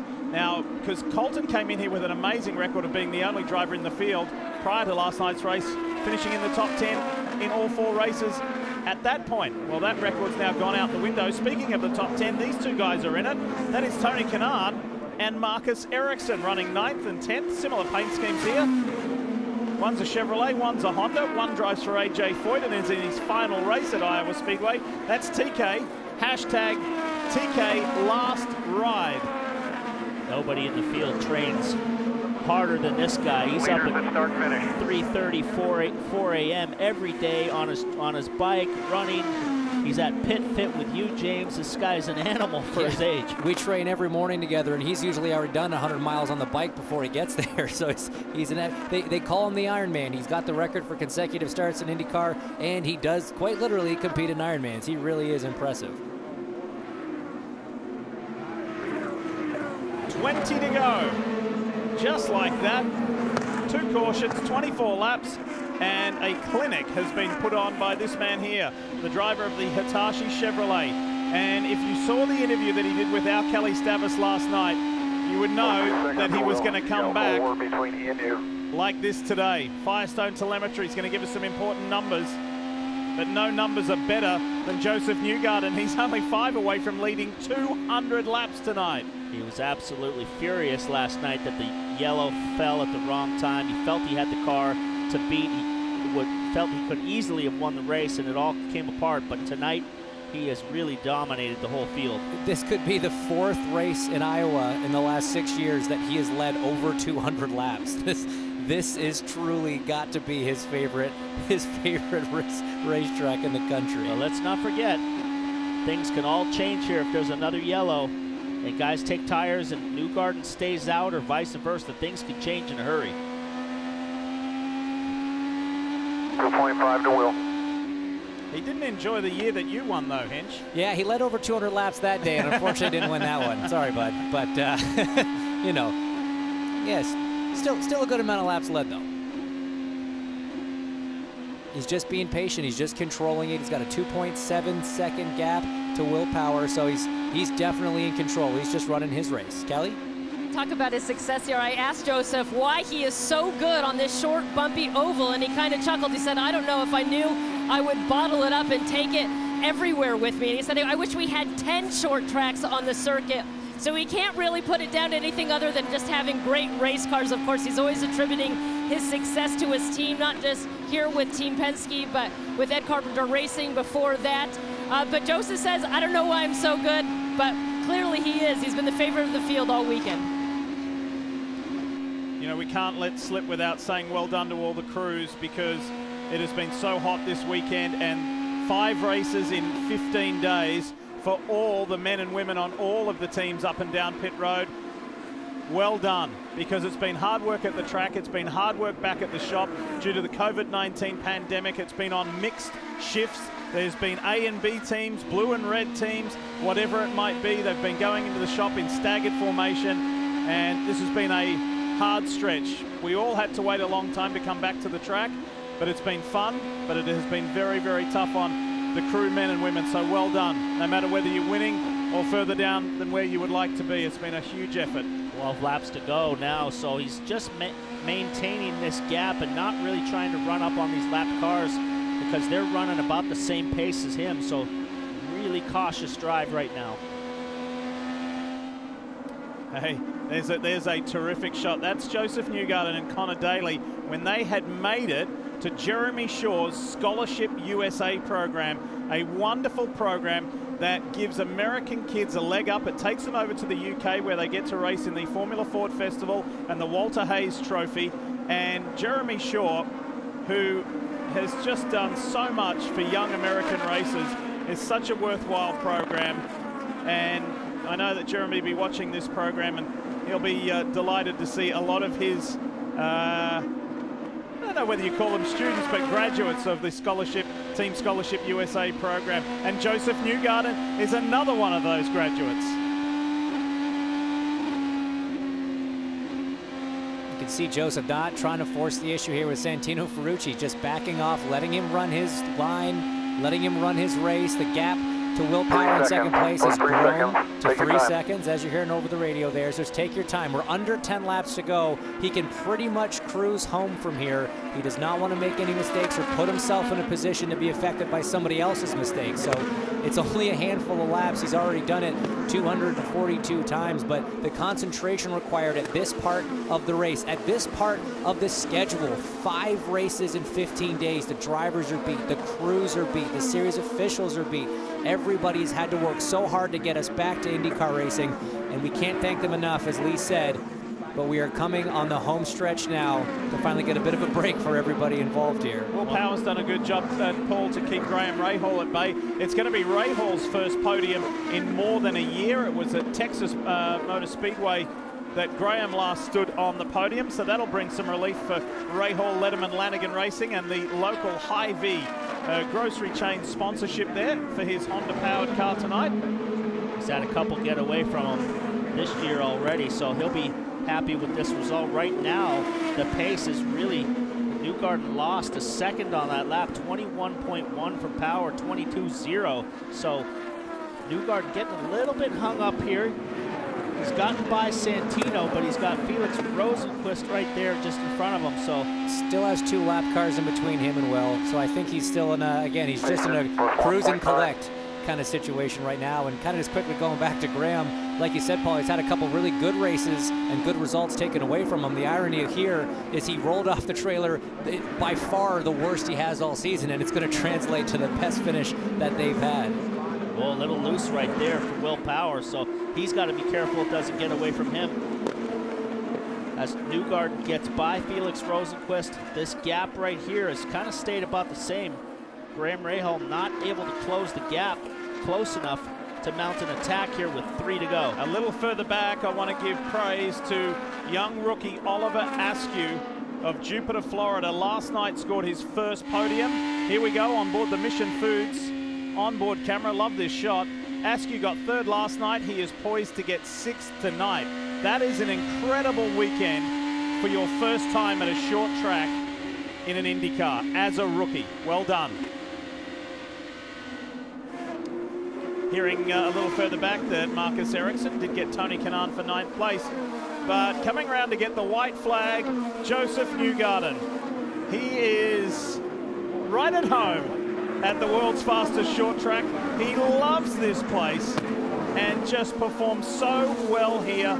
He is lining up half a lap away from his 3rd win, and he's going to break a very long trend.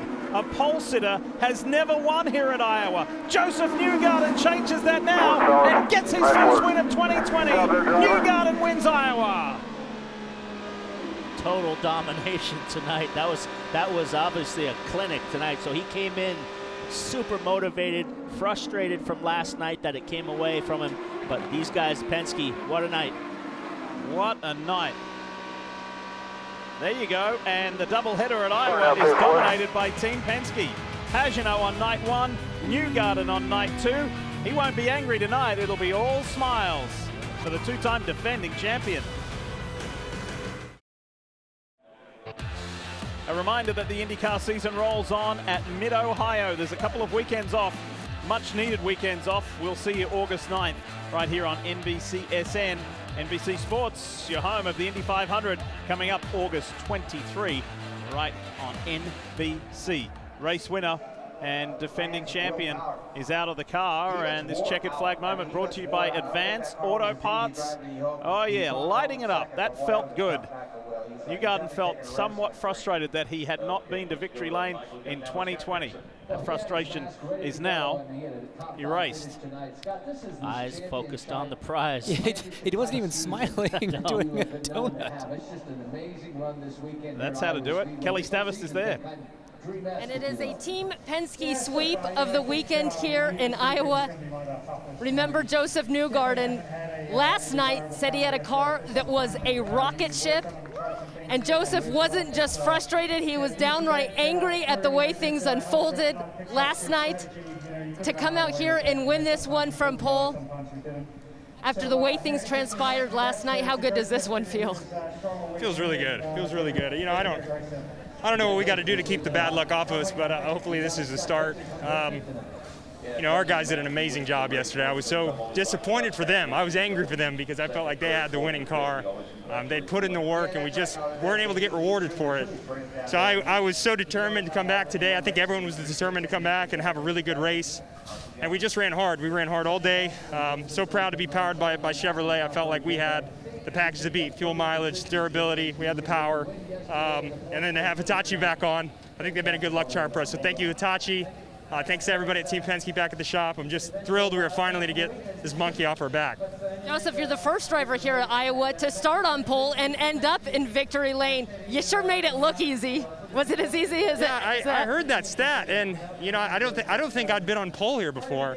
So I was sitting there thinking, you know, we can do that. I don't know why we can't convert from pole. It's just kind of a silly stat, I guess. That's kind of run through to this point. So I knew we had the speed. I felt totally confident. You know, when Tim's on my stand and I have my guys doing pit stops, I have complete confidence we can win any race that we go into. So that stat wasn't bugging me.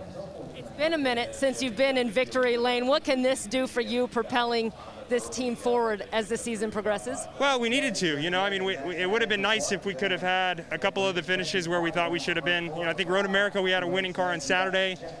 Wasn't able to secure that. You know, we had a podium slip away at the GP. But yeah, I mean, I knew we needed a win, and we need another one to come soon enough too. It's not going to be just one. We got to be able to put consistent finishes on the board. That's the third win here at Iowa for Joseph Newgarden. Dylan?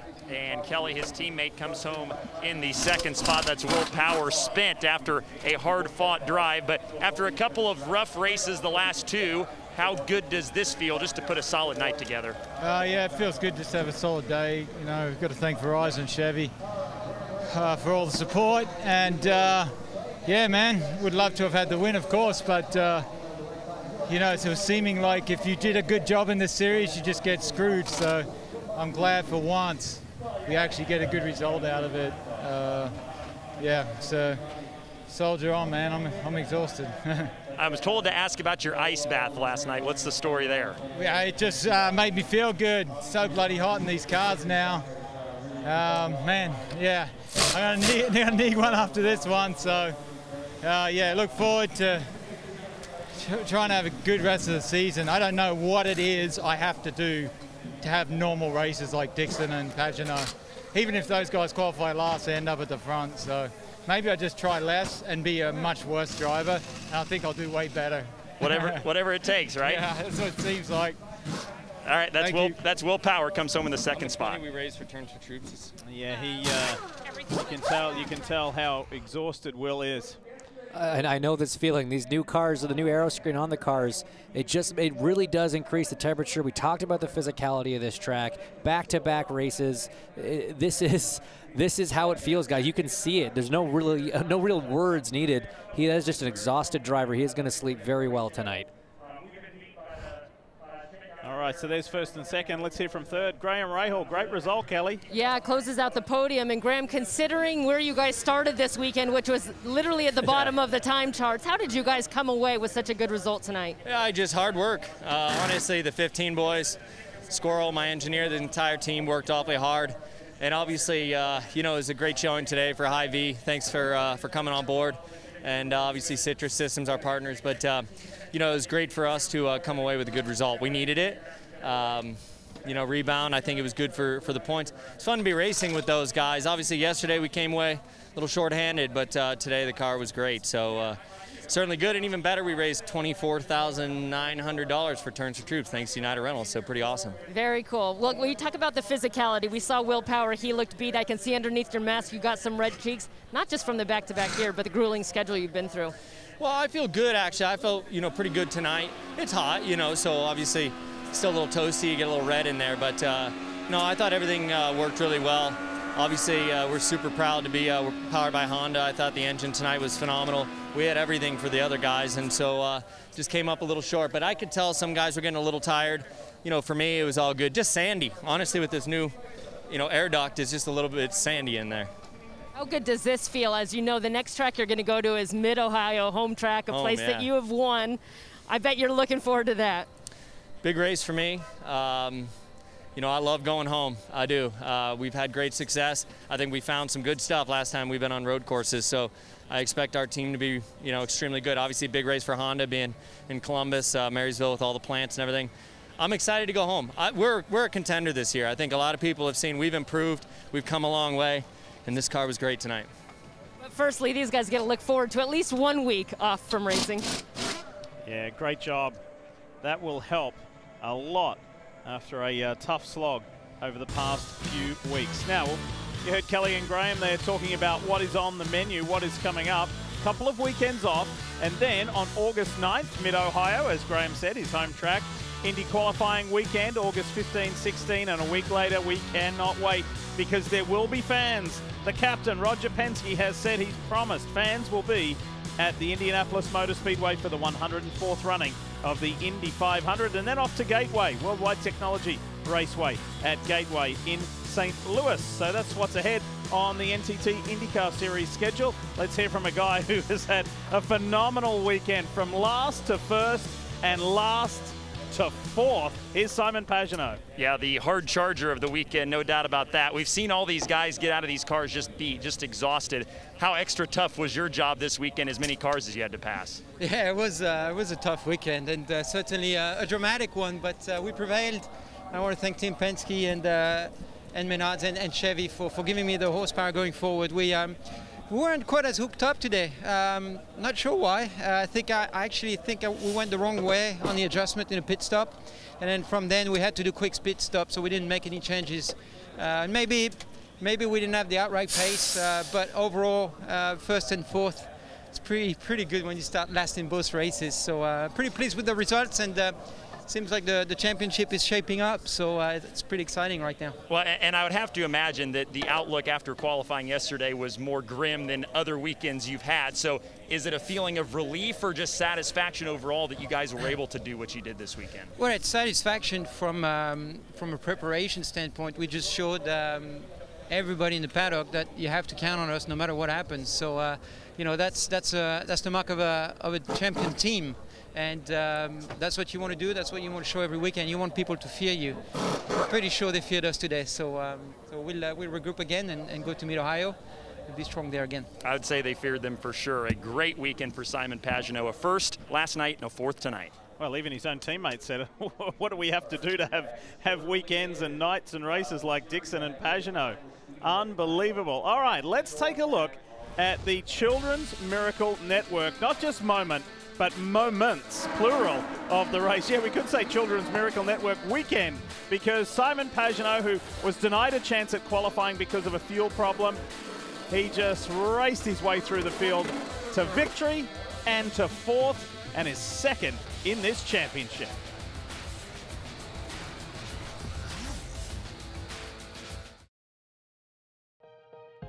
IndyCar is back on a roll, and we're into the meat of the season. These drivers will be forced to make decisions that will define the difference between triumph and disaster. Championship points at stake, Last and wins at stake. We've been waiting for this moment for quite some time. The 104th running of the Indianapolis 500.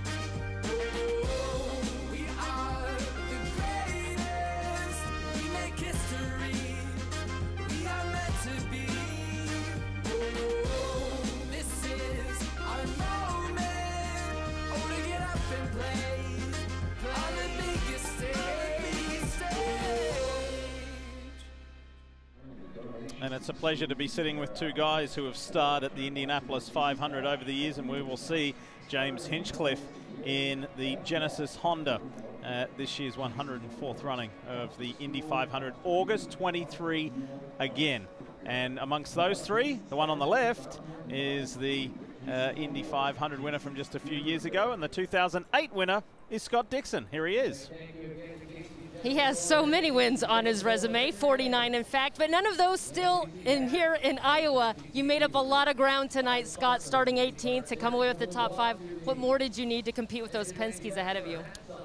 Yeah, I think it's been the same as the last few years. We just really haven't had the speed on the Ganassi side. I think here at Iowa we've tried lots of things. I think we've still got to do a little bit of homework.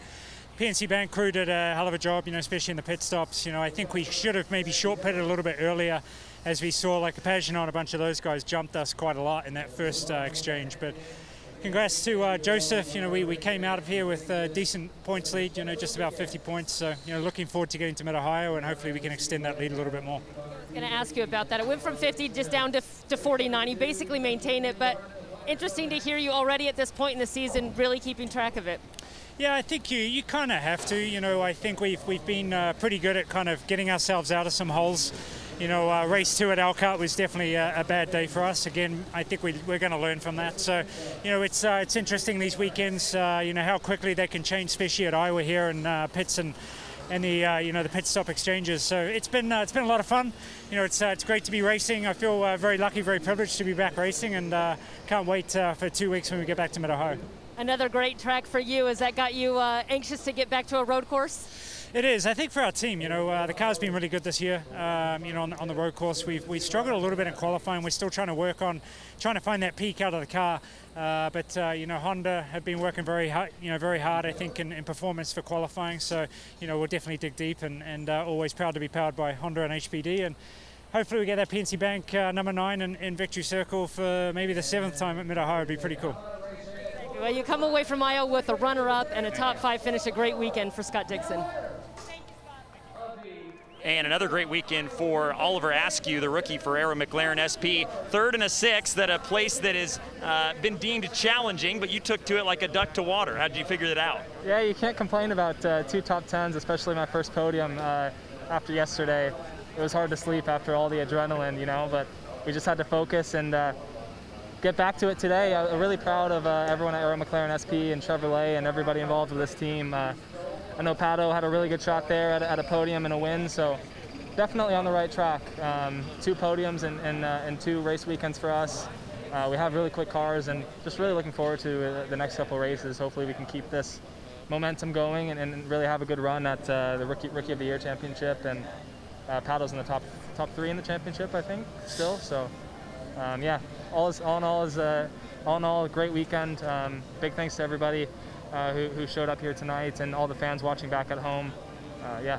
As a rookie, how confidence boosting are weekends like this? You come to a place that's supposed to be tough, and you guys do as well as you did.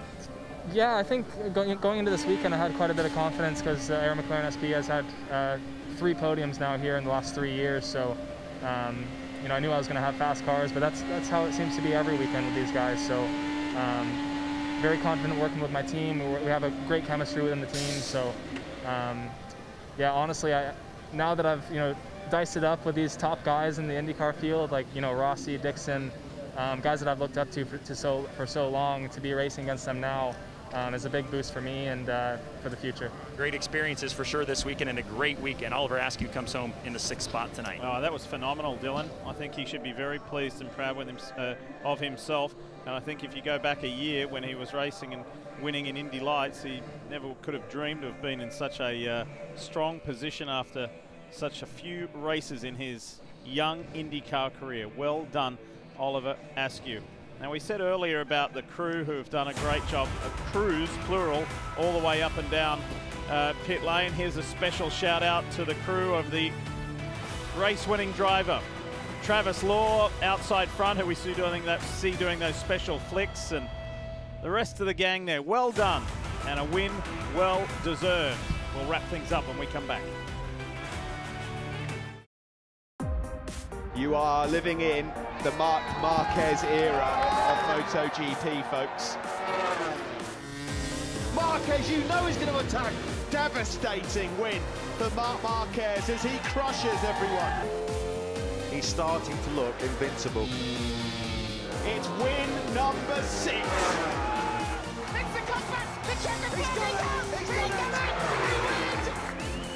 Take a bow, Marc Marquez. He is the master of MotoGP.